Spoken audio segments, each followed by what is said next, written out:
la corde raide, boulot, amour et tout le reste. Ah, l'amour, le nectar enivrant de la vie.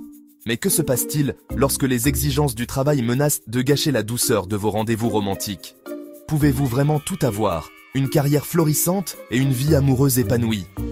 Abonnez-vous maintenant pour découvrir les secrets de l'équilibre entre l'amour et le travail. C'est la corde raide à laquelle beaucoup d'entre nous sont confrontés dans notre vie moderne. Nous rêvons d'histoires d'amour passionnées, mais nous sommes aussi poussés par des ambitions professionnelles. Mais n'ayez crainte, chers amis. Tout comme un acrobate habile, vous aussi pouvez maîtriser ce délicat exercice d'équilibre. Laissez-moi vous présenter Antoine, un jeune homme en quête d'harmonie entre ses aspirations professionnelles et les désirs de son cœur. Antoine, un jongleur en pleine action. Antoine, un architecte talentueux avec des rêves aussi hauts que les gratte-ciel qu'il concevait, était fou amoureux de Camille, une musicienne pétillante dont les mélodies emplissaient sa vie de joie.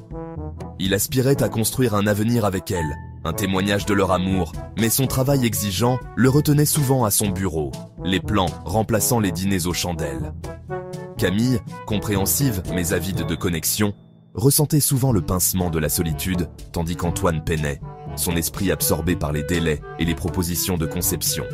La distance, bien que physique, commençait à jeter une ombre sur leur amour, autrefois si brillant. Ne laissez pas cela arriver à votre histoire d'amour. Abonnez-vous maintenant pour des conseils précieux sur la façon de nourrir votre relation au milieu d'une vie trépidante.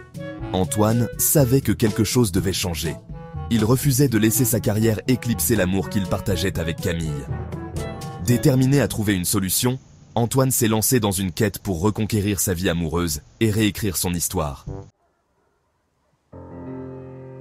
Épreuves et triomphes, la quête d'équilibre d'Antoine.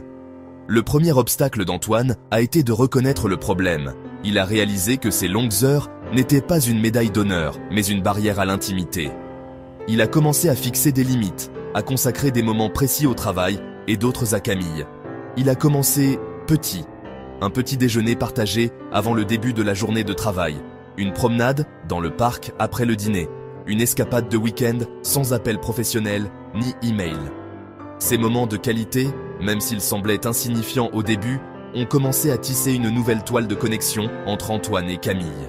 Cependant, des défis sont apparus lorsque l'entreprise d'Antoine a décroché un projet prestigieux. La charge de travail s'est intensifiée, menaçant de le ramener dans l'abîme des longues nuits et des rendez-vous manqués.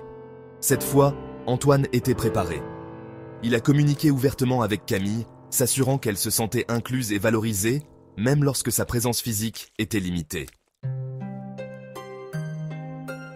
Trouver l'harmonie, une symphonie d'amour et de travail. Finalement, Antoine a découvert que l'équilibre ne consistait pas à compartimenter rigidement sa vie, mais à créer une symphonie harmonieuse, où le travail et l'amour pouvaient coexister. Il a appris à prioriser, à déléguer et surtout à chérir le temps précieux qu'il passait avec Camille.